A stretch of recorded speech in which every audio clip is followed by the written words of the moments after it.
ਗੁਰੂ ਵਾਹਿਗੁਰੂ ਵਾਹਿਗੁਰੂ। ਗੁਰੂ ਨਾਨਕ ਪਦ ਪੰਕਜ ਬੰਦਨ ਪੰਕਜ ਬੰਦਨ। ਸਿਮਰੋ ਅੰਗਦ ਦੁਖ ਨਿਕੰਦਨ। ਗੁਰੂ ਅਮਰਦਾਸ ਹਿਰਦੈ ਨਿਤ ਧਿਆਉ ਹਿਰਦੈ ਨਿਤ ਧਿਆਉ। ਸ਼੍ਰੀ ਗੁਰੂ ਰਾਮਦਾਸ ਗੁਣ ਗਾਉ। ਗੁਰੂ ਅਰਜਨ ਬਿਘਨ ਕੇ ਨਾਸ਼ਕ ਬਿਘਨ ਕੇ ਨਾਸਕ। ਸ਼੍ਰੀ ਹਰਿ ਗੋਬਿੰਦ ਸੁਮਤ ਪਰਿਕਾਸਕ। ਸ਼੍ਰੀ ਹਰਿ ਰਾਇ ਨਮੋ ਕਰ ਜੋਰੀ ਨਮੋ ਕਰ ਜੋਰੀ। ਸ਼੍ਰੀ ਹਰਿ ਕ੍ਰਿਸ਼ਨ ਮਨੋ ਬਹੋਰੀ। ਗੁਰੂ ਤੇਗ ਬਹਾਦਰ ਪਰਮ ਕਿਰਪਾਲ ਪਰਮ ਕਿਰਪਾਲ। ਸ਼੍ਰੀ ਗੁਰੂ ਗੋਬਿੰਦ ਸਿੰਘ ਵਿਸਾਲਾ। ਕਰੋ ਤਾਰਾ ਪਰ ਪੁਨ ਪੁਨ ਸੀਸਾ ਪੁਨ ਪੁਨ ਸੀਸਾ। ਬੰਦੋ ਬਾਰ ਬਾਰ ਜਗਦੀਸਾ। ਏਕ ਓੰਕਾਰ ਸਤਿਗੁਰੂ ਤੇ ਪ੍ਰਸਾਦ ਸਚ ਹੋਏ। ਵਾਹਿਗੁਰੂ ਜੀ ਕੀ ਫਤਿਹ ਹੈ। ਵਿਘਨ ਵਿਨਾਸ਼ਨ ਸੋਏ। ਵਾਹਿਗੁਰੂ ਜੀ ਕੀ ਫਤਿਹ ਹੈ। ਵਿਘਨ ਵਿਨਾਸ਼ਨ ਸੋਏ। ਦੋਹਰਾ ਆਪਰ ਵਾਰਤਾ ਕੁਛ ਕਹੋ ਰਾਮ ਕੁੰਵਰ ਕੀ ਫੇਰ। ਸੋ ਸਤਿਗੁਰ ਕੀ ਕਥਾ ਕਹੋ ਜਾਨਤ ਜਿਮ ਚਖ ਹੀਰ। ਵਾਹਿਗੁਰੂ ਜੀ ਕਾ ਖਾਲਸਾ ਵਾਹਿਗੁਰੂ ਜੀ ਕੀ ਫਤਿਹ। ਆਓ ਗੁਰੂ ਪਿਆਰੇ ਗੁਰੂ ਸਵਾਰੇ ਸਤਸੰਗੀ ਜਨੋ, ਰੋਜ਼ਾਨਾ ਦੀ ਤਰ੍ਹਾਂ ਪਾਤਸ਼ਾਹ ਜੀ ਕੀ ਅਪਾਰ ਕਿਰਪਾ ਬਖਸ਼ਿਸ਼ ਦਾ ਸਦਕਾ ਪਿਛਲੇ ਪਹਿਰਾਂ ਦੇ ਦੀਵਾਨ ਸਜਾਉਂਦੇ ਹੋਏ ਆਪ ਜੀ ਗੁਰੂ ਚਰਨਾਂ ਵਿਖੇ ਹਾਜ਼ਰੀਆਂ ਲਵਾ ਰਹੇ ਹੋ।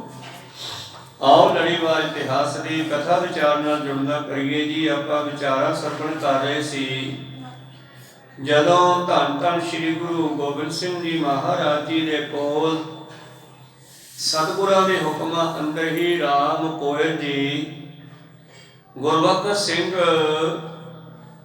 ਸ੍ਰੀ ਅੰਮ੍ਰਿਤਸਰ ਸਾਹਿਬ ਤੋਂ ਚੱਲ ਕੇ ਕੁਝ ਥੋੜੇ ਸਮੇਂ ਦੇ ਵਿੱਚ ਹੀ ਮਾਤਾ ਗੋਜਰੀ ਜੀ ਨੂੰ ਦਰਸ਼ਨ ਦੇਣ ਲਈ ਪਹੁੰਚੇ। ਉਸ ਤੋਂ ਬਾਅਦ ਕਾਫੀ ਵਿਚਾਰਾਂ ਹੋਈਆਂ, ਆਪਾਂ ਸਰਵਣ ਕੀਤੀਆਂ। ਰਾਮ ਕੋਇਲ ਜੀ ਦੀ ਇੱਕ ਹੋਰ ਕਥਾ ਅੱਗੇ ਆਵੇਗੀ ਜੋ ਆਪਾਂ ਸਰਵਣ ਕਰਾਂਗੇ।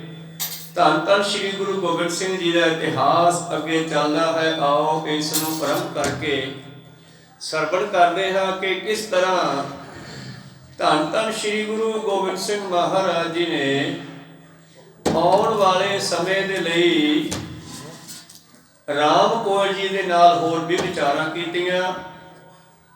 ਆਰੰਭ ਕਰੀਏ ਉਸ ਤੋਂ ਪਹਿਲਾਂ ਆਪਣੀਆਂ ਅਤੇ ਦਾਸਾਂ ਦੀਆਂ ਗੁਰੂ ਚਰਨਾਂ ਵਿੱਚ ਲਵਾਓ ਹਾਜ਼ਰੀਆਂ। ਗੁਰੂ ਕਾ ਬਖਸ਼ਿਆ ਫਤਿਹ ਦਾ ਨਾਰਾ ਕਰੋ ਬੁਲੰਦ ਗੱਜ ਕੇ ਆਖੋ ਜੀ ਵਾਹਿਗੁਰੂ ਜੀ ਕਾ ਖਾਲਸਾ ਵਾਹਿਗੁਰੂ ਜੀ ਕੀ ਫਤਿਹ। ਦੋਹਰਾ ਆਪਰ ਵਾਰਤਾ ਕੁਛ ਕਹੋ ਰਾਮ ਕੁੰਵਰ ਕੀ ਫੇਰ।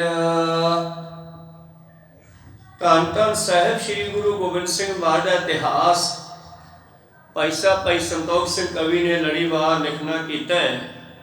ਵੈਸੇ ਸਭ ਤੋਂ ਪਹਿਲਾਂ ਇਹ ਇਤਿਹਾਸ ਰਾਮ ਕੋਇਲ ਜੀ ਨੇ ਉਚਾਰਨ ਕਰਕੇ ਸੁਣਾਇਆ, ਜਿਨ੍ਹਾਂ ਦੀ ਇੱਥੇ ਕੋਈ ਸਮਾਂ ਵਾਰਤਾ ਚੱਲ ਰਹੀ ਆ।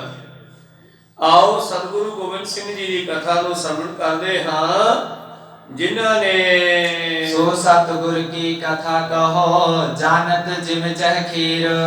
ਉਹ ਸਤਿਗੁਰੂ ਜੀ ਕਥਾ ਨੂੰ ਇਉਂ ਜਾਣਦੇ ਸਨ ਭਾਈ ਸਾਹਿਬ ਭਾਈ ਰਾਮ ਕੋਇਲ ਜੀ ਜਿਵੇਂ ਕੋਈ ਅੱਖਾਂ ਦੇ ਨਾਲ ਪ੍ਰਤੱਖ ਕਿਸੇ ਚੀਜ਼ ਨੂੰ ਵੇਖ ਰਿਹਾ ਹੋਵੇ। ਸ੍ਰੀ ਗੁਰੂ ਗੋਬਿੰਦ ਸਿੰਘ ਸੁਜਾਨਾ ਜਗ ਤਾਰਨ ਸਿਖਿਅਨ ਅਗਹਾਨਾ। ਧੰਨ ਧੰਨ ਸ੍ਰੀ ਗੁਰੂ ਗੋਬਿੰਦ ਸਿੰਘ ਜੀ ਮਹਾਰਾਜ ਸੁਜਾਨ ਸਵੈ ਨੂੰ ਜਾਣਨ ਵਾਲੇ, ਸ੍ਰਿਸ਼ਟੀ ਨੂੰ ਜਾਣਨ ਵਾਲੇ, ਪ੍ਰਵੀਨ, ਸੰਸਾਰ ਨੂੰ ਤਾਰਨ ਵਾਲੇ, ਸਿੱਖਾਂ ਦੇ ਪਾਪਾਂ ਦਾ ਖਾਤਮਾ ਕਰਨ ਵਾਲੇ ਜੀ। तिनके निकट रहे सुख मानी, दर्शन दर्शी शुभ मत ज्ञानी।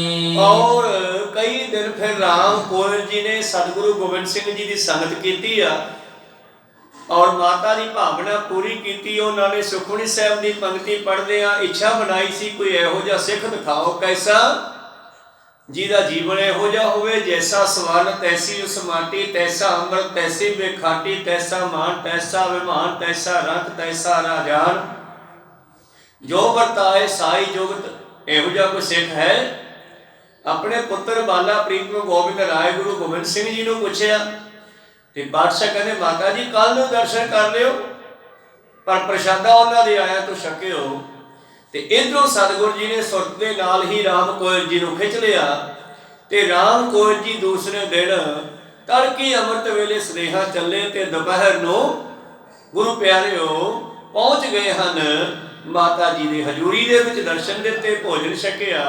उस तो बाद कई विचारां होईयां, पिछे सरवण कीतियां। उस तो बाद होर भी काफ़ी समा राम कोयल जी ने प्रीतम की संगत की है। इस दौरान की होया जी? गुर का पाना जिनकी मन पावे, आठो जाम एक लिव लावे।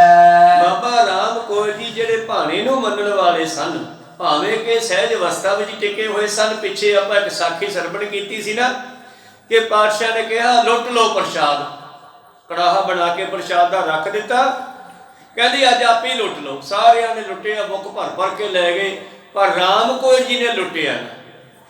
जब राम कोयल जी ने ना लुटिया तो उन्होंने संगी साथियों ने भी ना लुटिया। ते दूजे दिन पातशाह कहते तुसीं क्यों नहीं लुटिया बई, तुसीं पखंड करके बैठे रहे। भावें कि वो जानते सी अंदरूनी अवस्था नूं, पर फिर भी संसारी तौर पर गल करते हैं। राम कोयल जी कुछ नहीं बोले, तुहाडी सुरत टिकी हुई सी फिर है, तुहाडे ते कलयुग दा असर नहीं। हाँ महाराज तुहाडी कृपा है। कहते कोई नहीं, फिर कलयुग भी सोडे ते आवेगा।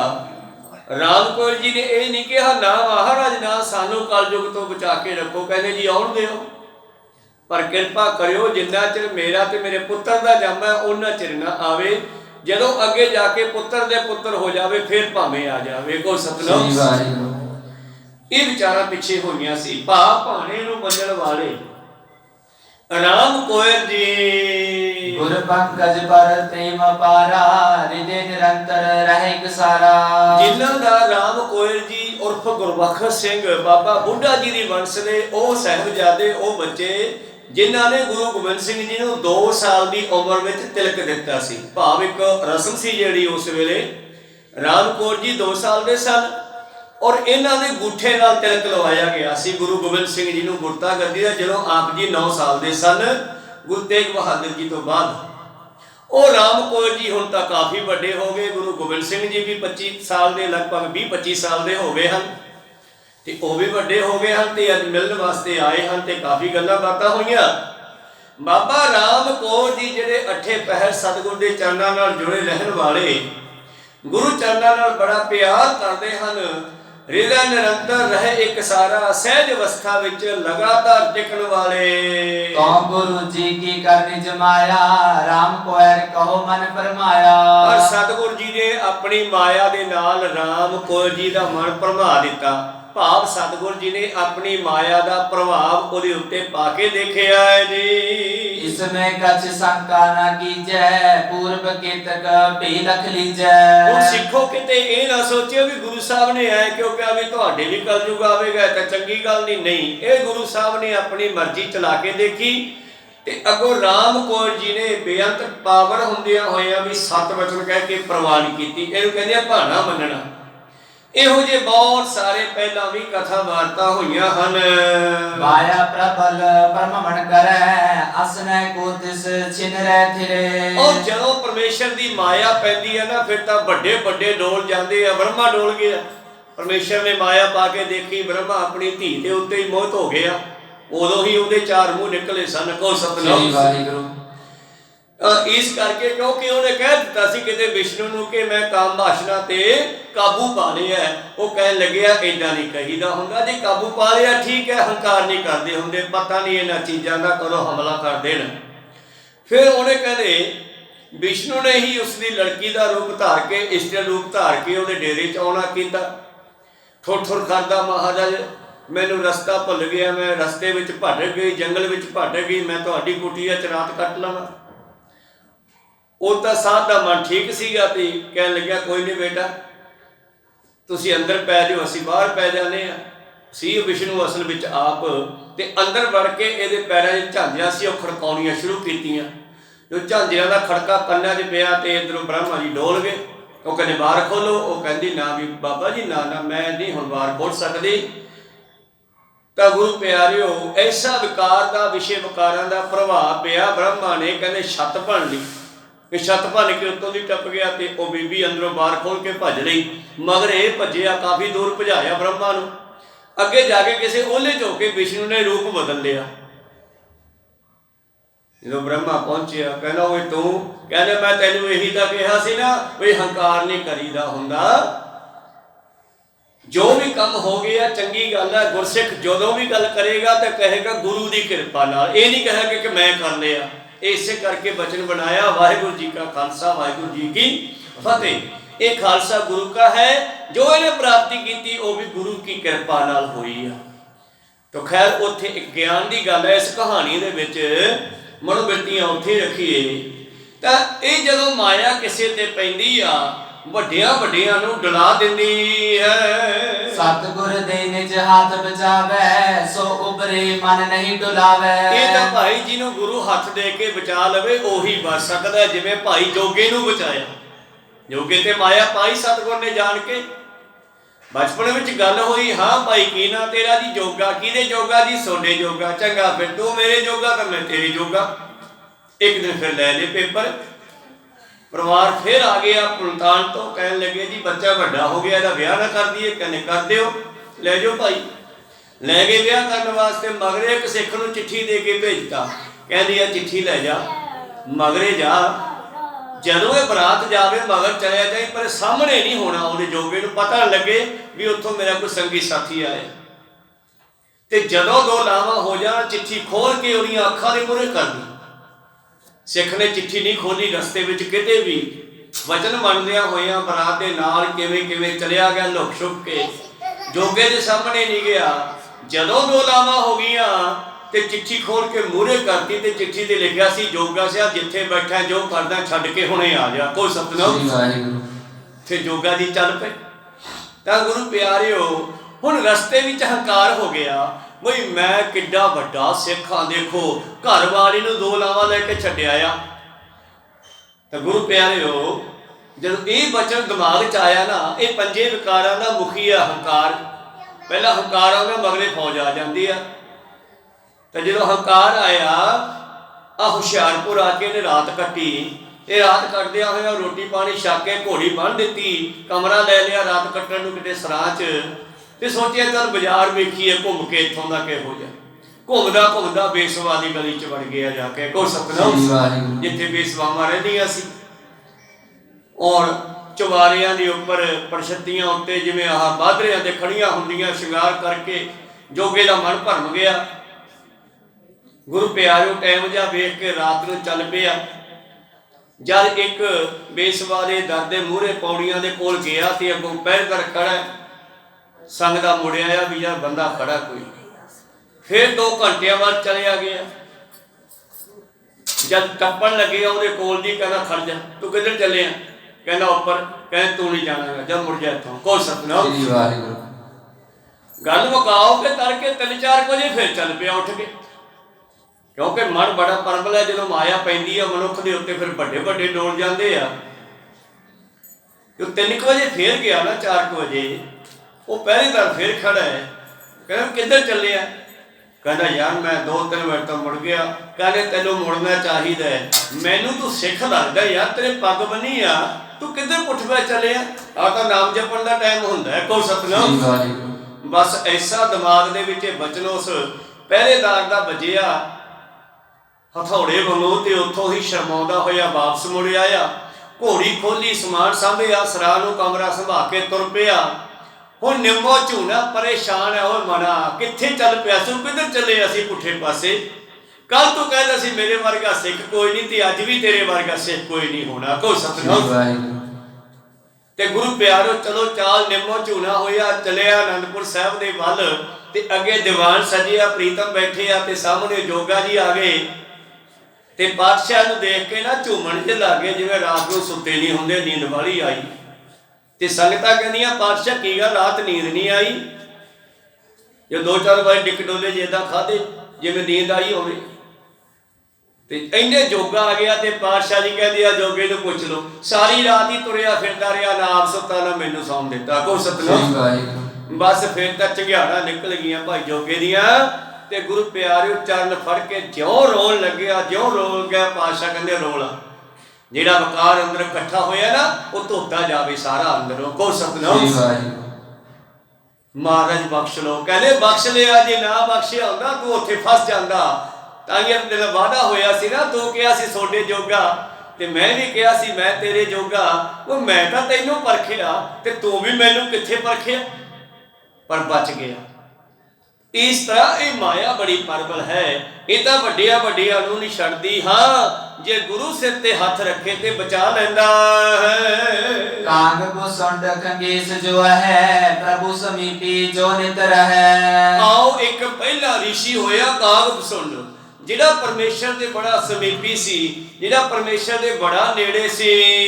ਬਹਿਰ ਵਿਸ਼ਿਸ਼ਟਾਇਕ ਬ੍ਰਹਮ ਗਿਆਨੀ, ਇਨਕੇ ਪਿਓ ਮੋਹ ਜਗ ਜਾਨੀ। ਔਰ ਜਿਹੜੇ ਵਿਸ਼ਿਸ਼ਟ ਵਰਗੇ ਬ੍ਰਹਮ ਗਿਆਨੀ ਹਨ ਉਹ ਵੀ ਮੋਹ ਵਿੱਚ ਫਸ ਗਏ। ਇਸ ਗੱਲ ਨੂੰ ਜਗ ਜਾਣਦਾ ਹੈ। ਵਿਸ਼ਿਸ਼ਟ ਰਿਸ਼ੀ ਨੂੰ ਵੀ ਮੋਹ ਪੈਦਾ ਹੋ ਗਿਆ ਸੀ ਕਿਸੇ ਵੇਲੇ, ਕਾਗ ਘੁਸੁੰਡ ਨੂੰ ਵੀ ਮੋਹ ਪੈਦਾ ਹੋ ਗਿਆ ਸੀ। ਕੌਣ ਸਬਨ ਤੇ ਮੈਦ ਮਹਾਨਾ, ਜਿਨ ਕੇ ਨਹੀਂ ਦੇਸ਼ ਅਗਿਆਨਾ। ਗੁਰੂ ਪਿਆਰਿਓ ਪਰ ਫਿਰ ਵੀ ਜਿਨ੍ਹਾਂ ਦੇ ਹਿਰਦੇ ਵਿੱਚ ਲੇਸ਼ ਮਾਤਰ ਅਗਿਆਨਤਾ ਨਹੀਂ। ਤੇ ਮੈਨੇ ਕੇ ਮਨ ਮੋਹ ਪਾਵਾ, ਸੁਨੋ ਕਥਾ ਸੋ ਅਗ ਬਨ ਦਾਵਾ। ਔਰ ਸਤਿਗੁਰਾਂ ਨੇ ਬਾਬਾ ਰਾਮ ਕੌਰ ਜੀ ਦੇ ਹਿਰਦੇ ਵਿੱਚ ਮੋਹ ਪੈਦਾ ਕਰ ਦਿੱਤਾ, ਮਾਇਆ ਪਰਮਾਤੀ। ਹੁਣ ਦੇਖਦੇ ਆ ਭਲਾ ਮਾਇਆ ਦੀ ਚੋਟ ਖਾ ਕੇ ਕਿੱਥੇ ਖੜਦਾ ਸਿੱਖ। ਇਸ ਕਰਕੇ ਪਾਤਸ਼ਾਹ ਨੇ ਅੱਜ ਕੈਸਾ ਕੌਤਕ ਕਰਨਾ ਹੈ। ਸ਼੍ਰੀ ਰਾਮ ਕੋਇ ਗੁਰ ਸਿੱਖ, ਜਿਸ ਕੀ ਕਹੋ ਕਥਾ ਕੁਛ ਲਿਖ। ਇੱਥੇ ਇੱਕ ਕਹਾਣੀ ਤੁਹਾਨੂੰ ਹੋਰ ਸੁਣਾਉਣੀ ਆ, ਜਿਹੜੀ ਅੱਜ ਪਾਤਸ਼ਾਹ ਜੀ ਨੇ ਪ੍ਰੈਕਟੀਕਲ ਕੀਤਾ ਰਾਮ ਕੌਰ ਜੀ ਤੇ ਫਿਰ ਰਾਮ ਕੌਰ ਜੀ ਉਸ ਵੇਲੇ ਕਿਵੇਂ ਬਚੇ। ਸ਼੍ਰੀ ਗੋਬਿੰਦ ਸਿੰਘ ਗੁਰਵਰ ਦਸਮਾ, ਜਿਨ ਕੀ ਵਿਪਤ ਤੇਜ ਕੀ ਰਿਸ਼ਮਾ। ਔਰ ਧੰਨ ਗੁਰੂ ਗੋਬਿੰਦ ਸਿੰਘ ਜੀ ਮਹਾਰਾਜ ਨੇ ਤੇਜ ਦੀਆਂ ਕਿਰਨਾਂ ਪ੍ਰਕਾਸ਼ਮਈ ਹਨ, ਭਾਵ ਜਿਨ੍ਹਾਂ ਦੇ ਸਾਹਮਣੇ ਕੋਈ ਏਦਾਂ ਝਾਕ ਵੀ ਨਹੀਂ ਸਕਦਾ, ਜਿਨ੍ਹਾਂ ਦੇ ਚਿਹਰੇ ਵੱਲ ਤੱਕਣਾ ਵੀ ਮੁਸ਼ਕਲ ਸੀ ਉਸ ਵੇਲੇ ਦੇ ਸਿੱਖਾਂ ਨੂੰ।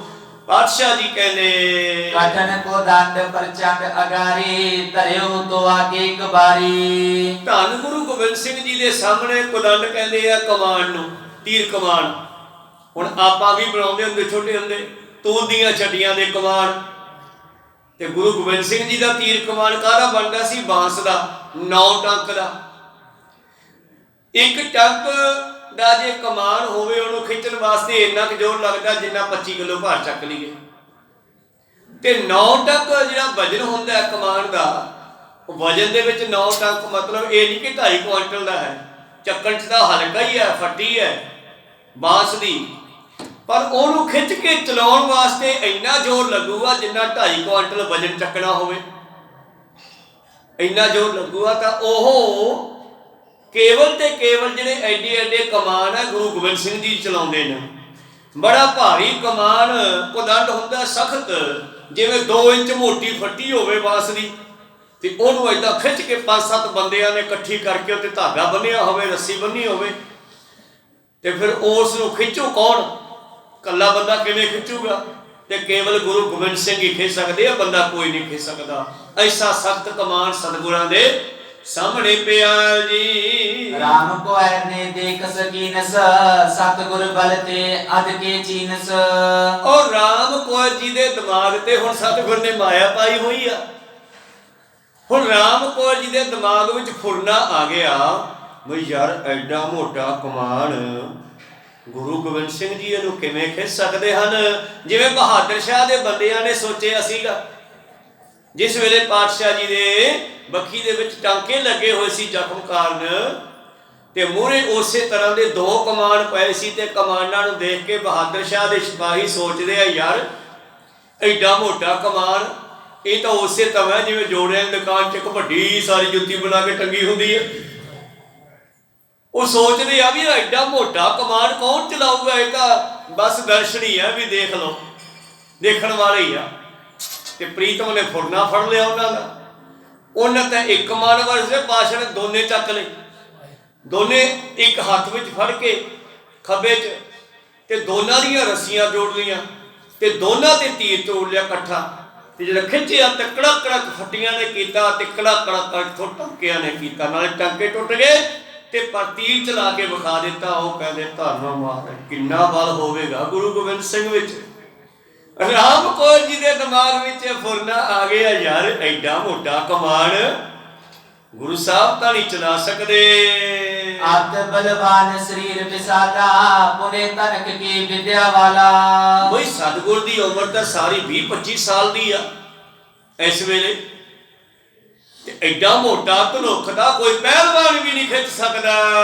ਇਸ ਤੇ ਪੀਨੈ ਚਿਉ ਜਾਈ, ਇਨਕੋ ਤਨ ਢੀਲ ਵਢਾਈ। ਔਰ ਇਧਰ ਸਤਿਗੁਰਾਂ ਦਾ ਸਰੀਰ ਕੋਈ ਬਹੁਤਾ ਢੀਲ ਡੋਲ ਭਾਵ ਵੱਡਾ ਨਹੀਂ ਹੈ, ਪਰ ਐਡਾ ਮੋਟਾ ਕਮਾਨ ਕਾਹਦੇ ਵਾਸਤੇ ਬਣਾਇਆ ਹੈ? ਆਪਨ ਹੋ ਜੈ ਚਨ ਕੇ ਲਾਇਕ, ਚਹੀ ਅਸ ਤਨ ਤੇ ਤਜ ਸਾਇਕ। ਗੁਰੂ ਜੀ ਦੀ ਸ਼ਕਤੀ ਇਸ ਧੁੱਖ ਨੂੰ ਖਿੱਚਣ ਦੇ ਲਾਇਕ ਹੈ। ਮਨ ਵਿੱਚ ਸ਼ੰਕਾ ਪੈਦਾ ਕਰਤਾ, ਮਾਇਆ ਪੈ ਗਈ। ਜਦੋਂ ਮਾਇਆ ਪੈਂਦੀ ਹੈ ਸਿੱਖ ਤੇ, ਉਦੋਂ ਮਨ ਵਿੱਚ ਸ਼ੰਕੇ ਪੈਦਾ ਹੋ ਜਾਂਦੇ ਆ ਗੁਰੂ ਪ੍ਰਤੀ। ਤੇ ਲਹਿਣਾ ਜੀ ਦੇ ਮਨ ਵਿੱਚ ਤੇ ਕੋਈ ਸ਼ੰਕਾ ਪੈਦਾ ਨਹੀਂ ਹੋਇਆ, ਕਿਉਂਕਿ ਉਹਨਾਂ ਨੇ ਗੁਰੂ ਦੇ ਚਰਨਾਂ ਨੂੰ ਫੜੀ ਰੱਖਿਆ, ਕਦੇ ਹੰਕਾਰ ਨਹੀਂ ਕੀਤਾ, ਮਾਣ ਨਹੀਂ ਕੀਤਾ ਜੀਵਨ ਦਾ। ਖੈਰ ਮਨੋਵਿਰਤੀਆਂ ਉੱਥੇ ਰੱਖੀਏ।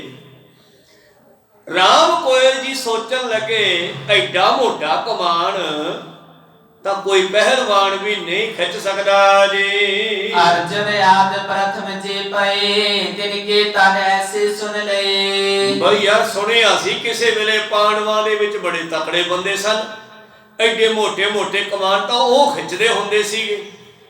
ਭੀਮ ਚੰਦ ਕਿੱਡਾ ਤਕੜਾ ਸੀ ਉਹਨਾਂ ਦਾ। ਅੱਜ ਕੱਲ ਤਾਂ ਐਡਾ ਮੋਟਾ ਕਮਾਨ ਕਿਸੇ ਤੋਂ ਖਿੱਚਿਆ ਨਹੀਂ ਜਾ ਸਕਦਾ। ਹਰਿਓ ਕੋ ਤੰਡ ਪ੍ਰਚਾਲੇ ਗਾਰੇ, ਕਿਆ ਕਾਰਨ ਇਮ ਕਰਤ ਵਿਚਾਰੇ। ਕਿਉਂ ਬਾਬਾ ਰਾਮ ਕੋਇਲ ਜੀ ਬੈਠੇ ਬੈਠੇ ਨਾਲੇ ਕਮਾਨ ਨੂੰ ਦੇਖੀ ਜਾਂਦੀ ਹੈ ਮੂਹਰੇ ਪਈ ਨੂੰ, ਤੇ ਨਾਲੇ ਸੋਚੀ ਜਾਂਦੇ ਨੇ ਵੀ ਐਡੇ ਮੋਟੇ ਕਮਾਨ ਦਾ ਕੀ ਕੰਮ ਹੈ। ਇਸ ਕੇ ਮਨ ਕੀ ਸਤਿਗੁਰ ਜਾਣੀ, ਚਹਿਤ ਦਾਸ ਕੋ ਸੰਸੇ ਹਾਨੀ। ਔਰ ਸਤਿਗੁਰ ਦਾ ਇੱਕ ਸੁਭਾਅ ਹੈ ਕਿ ਜਦੋਂ ਕੋਈ ਸਿੱਖ ਉਹਨਾਂ ਦਾ, ਫਿਰ ਰਾਮ ਕੋਇਲ ਵਰਗਾ ਬਹੁਤ ਹੀ ਅਨੰਨ ਪਿਆਰਾ ਸਿੱਖ, ਉਹਦੇ ਮਨ ਵਿੱਚ ਸ਼ੰਕਾ ਜੇ ਪੈਦਾ ਹੋ ਗਿਆ, ਗੁਰੂ ਰਹਿਣ ਨਹੀਂ ਦਿੰਦਾ। ਕਿਉਂਕਿ ਸ਼ੰਕਾ ਜਾਂ ਭਰਮ ਇੱਕ ਐਸਾ ਬਚਨ ਹੈ ਜਿਹੜਾ ਸਿੱਖ ਨੂੰ ਗੁਰੂ ਤੋਂ ਤੋੜ ਕੇ ਕੋਹਾਂ ਦੂਰ ਲਿਜਾ ਸਕਦਾ ਹੈ, ਜੇ ਸ਼ੰਕਾ ਭਰਮ ਨਿਵਰਤ ਨਾ ਹੋਵੇ। ਤੇ ਗੁਰੂ ਦਾ ਵੀ ਇੱਕ ਸੁਭਾਅ ਹੈ, ਜੇ ਸਿੱਖ ਦੇ ਅੰਦਰ ਸ਼ੰਕਾ ਪੈਦਾ ਹੋ ਗਿਆ ਤਾਂ ਫਿਰ ਤੁਰੰਤ ਉਸ ਨੂੰ ਦੂਰ ਕਰੇ। ਤੇ ਪਾਤਸ਼ਾਹ ਦੇ ਬਚਨ ਬਾਣੀ ਵਿੱਚ, ਮਾਏ ਮੁੰਡੋ ਤੇ ਗੁਰੂ ਕੀ ਜਾਤੇ ਭਰਮ ਨ ਜਾਏ, ਆਪ ਡੁੱਬੇ ਚਹੁ ਵੇਦ ਮੇ ਚੇਲੇ ਦੀਏ ਬਹਾਏ। ਇਹੋ ਜਿਹੇ ਗੁਰੂਆਂ ਤੋਂ ਭਾਵ ਉਸ ਵੇਲੇ ਬ੍ਰਾਹਮਣਾਂ ਨਾਲ ਕਬੀਰ ਸਾਹਿਬ ਦੀ ਬਹੁਤ ਲੱਗਦੀ ਸੀ। ਉਹ ਡੁੱਬੇ ਹੋਏ ਸੀ ਵੇਦਾਂ ਦੇ ਬਖਤੇ ਬਣ ਕੇ, ਆਪਣੇ ਆਪ ਨੂੰ ਵੱਡੇ ਗਿਆਨੀ ਸਮਝਦੇ ਸਨ, ਤੇ ਭਗਤਾਂ ਨੂੰ ਜਿਵੇਂ ਕਬੀਰ ਸਾਹਿਬ ਜੀ ਹੋਏ, ਰਵਿਦਾਸ ਜੀ ਹੋਏ, ਇਹਨਾਂ ਨੂੰ ਸ਼ੂਦਰ ਕਹਿ ਕਹਿ ਕੇ ਨਾਮਦੇਵ ਜੀ ਵਰਗਿਆਂ ਨੂੰ ਮੰਦਿਰਾਂ ਵਿੱਚ ਨਹੀਂ ਸੀ ਜਾਣ ਦਿੰਦੇ। ਇਸ ਕਰਕੇ ਜਿਹੜਾ ਗੁਰੂ ਆਪਣੇ ਸਿੱਖ ਦਾ ਭਰਮ ਨਹੀਂ ਦੂਰ ਕਰ ਸਕਦਾ, ਉਹ ਗੁਰੂ ਵੀ ਕਾਹਦਾ ਗੁਰੂ ਹੈ। ਇਸ ਕਰਕੇ ਜਦੋਂ ਸਤਿਗੁਰਾਂ ਨੇ ਦੇਖਿਆ ਹੈ ਕਿ ਇਹਨਾਂ ਤੇ ਮਾਇਆ ਪੈ ਗਈ ਆ, ਔਰ ਮਨ ਵਿੱਚ ਸਾਡੇ ਪ੍ਰਤੀ ਭਰਮ ਪੈਦਾ ਹੋ ਗਿਆ ਹੈ, ਬਈ ਐਡਾ ਮੋਟਾ ਕਮਾਨ ਕੌਣ ਚਲਾਉਂਦਾ ਹੋਊਗਾ। ਕਹਿਓ ਕਿ ਤਿਆਰੀ ਵਹਿਰ ਕਰਾਵੋ, ਗਜ ਬਾਜੀ ਚੜ੍ਹਵੇ ਸਜਾਵੋ। ਪਾਤਸ਼ਾਹ ਜੀ ਨੇ ਉਹਦਾ ਫੁਰਨਾ ਫੜਿਆ। ਹੁਣ ਸ਼ੰਕਾ ਨਿਵਰਤ ਕਰਨ ਵਾਸਤੇ ਕਈ ਵਾਰੀ ਬੜਾ ਜ਼ੋਰ ਲੱਗ ਜਾਂਦਾ ਹੈ। ਆ ਸਿੱਖਾਂ ਦੇ ਵਿੱਚੋਂ ਚੰਡੀ ਦਾ ਸ਼ੰਕਾ ਨਿਵਰਤ ਕਰਨ ਵਾਸਤੇ ਬ੍ਰਾਹਮਣ ਕਹਿੰਦੇ ਸੀ ਸਿੱਖਾਂ ਨੂੰ, ਤੁਸੀਂ ਦੇਵੀ ਪ੍ਰਗਟ ਕਰ ਲਓ, ਤੁਹਾਡੇ ਸਾਰੇ ਕੰਮ ਕਰੂਗੀ। ਪਰ ਗੁਰੂ ਸਾਹਿਬ ਨੇ ਇਹ ਸ਼ੰਕਾ ਨਿਵਰਤ ਕਰਨ ਵਾਸਤੇ 2.25 2.5 ਲੱਖ ਰੁਪਈਆ ਖਰਚ ਕੀਤਾ ਉਹ ਕੇਸ਼ੋ ਦਾਸ ਨੂੰ ਲਾ ਕੇ ਵੀ ਲੈ ਤੂੰ ਦੇਵੀ ਪ੍ਰਗਟ ਕਰਕੇ ਦੇ ਸਾਨੂੰ। ਕਹਿੰਦਾ ਜੀ 1.25 ਲੱਖ ਦਾ ਸਮੱਗਰੀ ਲੱਗ ਜੂ। ਕਹਿੰਦੇ ਲੈ ਦਿਆਂਗੇ। ਕਹਿੰਦਾ 1.25 ਲੱਖ ਮੇਰਾ ਵੀ ਖਰਚਾ। ਕਹਿੰਦੇ ਤੈਨੂੰ ਵੀ ਦੇ ਦਿਆਂਗੇ, ਹੋਰ ਲੈ ਲਾ। ਕਹਿੰਦੇ ਤੁਹਾਡੇ ਕੋਲ ਇੰਨੇ ਪੈਸੇ ਨਹੀਂ ਹੋਣੇ ਮਹਾਰਾਜ, ਤੁਹਾਡੀ ਕਿਹੜਾ ਕੋਈ ਰਾਜ ਭਾਗ ਹੈ, ਜਨਤਾ ਤੋਂ ਕਿਹੜਾ ਕੋਈ ਹਾਲਾ ਮਾਮਲਾ ਆਉਂਦਾ। ਬਾਬਾ ਜੀ ਕਹਿੰਦੇ ਦਇਆ ਸਿੰਘ ਜਾਂ ਦੇਖ ਕੇ ਆ ਖਜ਼ਾਨੇ 'ਚ ਕਿੰਨੇ ਕੁ ਪੈਸੇ ਆ। ਦਇਆ ਸਿੰਘ ਜੀ ਗਿਣਤੀ ਕਰਕੇ ਕਹਿੰਦੇ ਜੀ ਪਿਆ ਹੈ ਕੋਈ 9 ਲੱਖ ਦਾ ਮਾਲ। ਕਹਿੰਦੇ ਬਹੁਤ ਆ। ਕਹਿੰਦੇ ਮਹਾਰਾਜ ਇੰਨਾ ਤਾਂ ਵਾਧੂ ਆ, ਮੁੱਕਦਾ ਹੀ ਨਹੀਂ। ਕੋ ਸਤਿਨਾਮ ਵਾਹਿਗੁਰੂ। ਕਹਿੰਦੇ ਫਿਰ ਚੱਲ ਸ਼ੁਰੂ ਕਰ। ਜੋਰ ਲਾ ਲਿਆ ਅੱਡੀਆਂ ਚੋਟੀਆਂ ਦਾ ਸਾਰਾ ਸਮਾਨ ਮਚਾ ਕੇ ਮੰਤਰ ਪੜ੍ਹ ਕੇ ਕੇਸ਼ਵ ਦਾਸ ਹਾਰ ਗਿਆ, ਪਰ ਕੋਈ ਦੇਵੀ ਪ੍ਰਗਟ ਨਹੀਂ ਹੋਈ। ਕੋ ਸਤਿਨਾਮ ਵਾਹਿਗੁਰੂ। ਅਖੀਰ ਭੱਜਣ ਦੀ ਗੱਲ ਬਣਾਉਂਦਾ ਹੈ। ਕਹਿਣ ਲੱਗਿਆ ਮਹਾਰਾਜ ਇਹ ਦੇਵੀ ਬਲੀ ਮੰਗਦੀ ਹੈ, ਫਿਰ ਪ੍ਰਗਟ ਹੋ ਜੂ। ਕਹਿੰਦੇ ਬਲੀ ਕਿਹਦੀ? ਕਹਿੰਦੇ ਕੋਈ ਬਹੁਤ ਤੁਹਾਡਾ ਪਿਆਰਾ ਹੋਵੇ, ਧਰਮ ਦਾ ਪਿਆਰਾ ਹੋਵੇ, ਛਤਰੀ ਹੋਵੇ, ਯੋਧਾ ਹੋਵੇ। ਪਾਤਸ਼ਾਹ ਕਹਿੰਦੇ ਹੈਗਾ, ਬਹੁਤ ਧਰਮੀ ਬੰਦਾ, ਉਹਦਾ ਬਲੀ ਦੇ ਦਿਆਂਗੇ। ਕਹਿੰਦੇ ਜੀ ਕੌਣ ਹੈ, ਮੈਨੂੰ ਵਿਖਾਓ। ਕੋਈ ਬੰਦਾ ਛਾਂਗਾ ਛੂੰਗਾ ਨਾ ਹੋਵੇ, ਕੋਈ ਉਂਗਲ ਅੰਗ ਪੈਰ ਵੱਢਿਆ ਨਾ ਹੋਵੇ, ਸਾਬਤਾ ਪੂਰਾ ਹੋਣਾ ਚਾਹੀਦਾ। ਇਹੋ ਜਿਹੀਆਂ ਗੱਲਾਂ ਬਣਾਉਣ ਲੱਗਿਆ। ਪਾਤਸ਼ਾਹ ਕਹਿੰਦੇ ਜਮਾ ਪੂਰਾ ਧਰਮੀ ਆ ਬੰਦਾ, ਵੇਦਾਂ ਦਾ ਵਕਤ ਹੈ, ਬਹੁਤ ਵਧੀਆ ਬੰਦਾ। ਕਹਿੰਦੇ ਜੀ ਉਹ ਹੈ ਕੌਣ? ਕਹਿੰਦੇ ਤੂੰ ਹੀ ਆ, ਤੇਰੀ ਬਲੀ ਦੇਵਾਂਗੇ। ਕੋ ਸਤਿਨਾਮ ਵਾਹਿਗੁਰੂ। ਉਹ ਯਾਰ ਤੂੰ ਚਾਹੁੰਦਾ ਨਹੀਂ ਆ ਵੀ ਦੇਸ਼ ਦੇ ਵਿੱਚ ਭਲਾ ਹੋ ਜੇ, ਦੇਸ਼ ਸੁਖੀ ਵਸੇ। ਤੂੰ ਇੱਕ ਬੰਦਾ ਜੇ ਬਲੀ ਦੇ ਦੇ, ਦੇਵੀ ਪ੍ਰਗਟ ਹੋ ਜੇ, ਅਸੀਂ ਉਹ ਤੋਂ ਕੰਮ ਲੈ ਲਈਏ। ਤੇ ਗੁਰੂ ਪਿਆਰੋ ਕੇਸ਼ਵ ਦਾਸ ਕਹਿੰਦਾ ਚੰਗਾ ਜੀ ਮੈਂ ਨਹਾ ਨੂੰ ਆਵਾਂ, ਨਾਲੇ ਬਾਥਰੂਮ ਜਾਇਆ ਵਾ ਤੇ ਮੁੜ ਕੇ ਆਉਣਾ। ਤੇ ਮੁੜ ਕੇ ਆਇਆ ਨਹੀਂ, ਭੱਜ ਗਿਆ। ਕੋ ਸਤਿਨਾਮ ਵਾਹਿਗੁਰੂ। ਪਾਤਸ਼ਾਹ ਨੇ ਬਚਿਆ ਖੁਚਿਆ ਸਮਾਨ ਸਿੱਟਿਆ ਅੱਗ 'ਚ। ਵੱਡੀ ਲਾਟ ਨਿਕਲੀ ਤੇ ਕੱਢ ਕੇ ਮਿਆਨ 'ਚੋਂ ਤਲਵਾਰ। ਕਹਿੰਦੇ ਓਏ ਆਹੀ ਚੰਡੀ ਆ, ਸ਼ਸਤਰ ਬਿਨਾ ਨਹਿ ਰਾਜ ਚਲੇ ਹੈ, ਸ਼ਸਤਰ ਬਿਨਾ ਨਹਿ ਧਨ ਚਲੇ ਹੈ, ਧਨ ਬਿਨਾ ਸਭ ਦਲੇ ਮਲੇ ਹੈ। ਕੋ ਸਤਿਨਾਮ ਵਾਹਿਗੁਰੂ। ਇਸ ਕਰਕੇ ਗੁਰੂ ਸਾਹਿਬ ਦੀ ਮਾਇਆ ਜਦ ਪੈਂਦੀ ਆ, ਉਦੋਂ 3 ਲੱਖ ਰੁਪਇਆ ਮੈਂ ਦੱਸਣਾ ਸੀਗਾ ਵੀ ਇਹ ਸ਼ੰਕਾ ਦੂਰ ਕਰਨ ਵਾਸਤੇ ਸਿੱਖਾਂ ਦੇ ਵਿੱਚੋਂ ਵੀ ਕੋਈ ਦੇਵੀ ਹੈ, ਇਹ ਕੱਢਣ ਵਾਸਤੇ ਪਾਤਸ਼ਾਹ ਨੂੰ 3 ਲੱਖ ਰੁਪਇਆ ਖਰਚ ਕਰਨਾ ਪਿਆ ਉਦੋਂ। ਔਰ ਉਸ ਵਿੱਚ 3 ਲੱਖ ਦਾ ਕਿੰਨਾ ਮੁੱਲ ਹੋਊ? ਅੱਜ ਦੇ ਅਰਬਾਂ ਦੇ ਬਰਾਬਰ ਹੋਣਾ। ਕੋ ਸਤਿਨਾਮ। ਤਾਂ ਗੁਰੂ ਸਾਹਿਬ ਹੁਣ ਰਾਮਕੋਟ ਦੇ ਦਿਮਾਗ ਦਾ ਸ਼ੰਕਾ ਦੂਰ ਕਰਨ ਵਾਸਤੇ ਸਿੱਖਾਂ ਨੂੰ ਕਹਿੰਦੇ ਵੀ ਏਦਾਂ ਕਰੋ ਮੁੰਡਿਓ, ਹਮਾਰਾ ਤਿਆਰੀ ਕਰੋ। ਇਨ ਕੈ ਰਾਮ ਕੁਐਰ ਸੰਗ ਲੀਨਸ, ਸਾਇਕ ਤਨੁਖ ਲੀਨ ਜੋ ਪੀਨਸ। ਕਾਹਦੇ ਵਾਸਤੇ ਮਾਰਾ? ਸ਼ਿਕਾਰ ਖੇਡਣ ਜਾਣਾ ਹੈ। ਨਾਲੇ ਰਾਮਕੋਟ ਜੀ ਨੂੰ ਸ਼ਿਕਾਰ ਖੇਡ ਕੇ ਦਿਖਾਵਾਂਗੇ ਅੱਜ ਆਪਾਂ। ਇਹਨਾਂ ਦੇ ਮਨ ਦਾ ਸ਼ੰਕਾ ਦੂਰ ਕਰਨਾ ਨਾ, ਉਸੇ ਕਮਾਨ ਦੇ ਨਾਲ ਸ਼ਿਕਾਰ ਖੇਡਣ ਵਾਸਤੇ ਤਿਆਰੀ ਕੀਤੀ ਹੈ। ਉਹ ਜਿਹੜਾ ਭਾਰੀ ਕਮਾਨ ਸੀ ਉਹ ਵੀ ਪਾਤਸ਼ਾਹ ਨੇ ਚੱਕਿਆ। ਬੰਦ ਮੰਦ ਪੱਗ ਪੰਕਜ ਸਾਥ, ਆਏ ਬਹਿਰ ਤਾਡੇ ਗੁਰਨਾਥ। ਔਰ ਬਾਹਰ ਹਾਥੀ ਘੋੜੇ ਤਿਆਰ ਕਰਤੇ ਫੌਜਾਂ ਨੇ ਫਟਾਫਟ। ਜਿਨ੍ਹਾਂ ਸਿੰਘਾਂ ਨੇ ਨਾਲ ਜਾਣਾ ਉਹਦਾ ਸ਼ਿਕਾਰ ਖੇਡਣ ਲਈ ਉਹ ਵੀ ਤਿਆਰ ਹੋ ਗਈਆਂ ਫੌਜਾਂ। ਸਤਿਗੁਰਾਂ ਦਾ ਘੋੜਾ ਵੀ ਤਿਆਰ ਹੋ ਗਿਆ।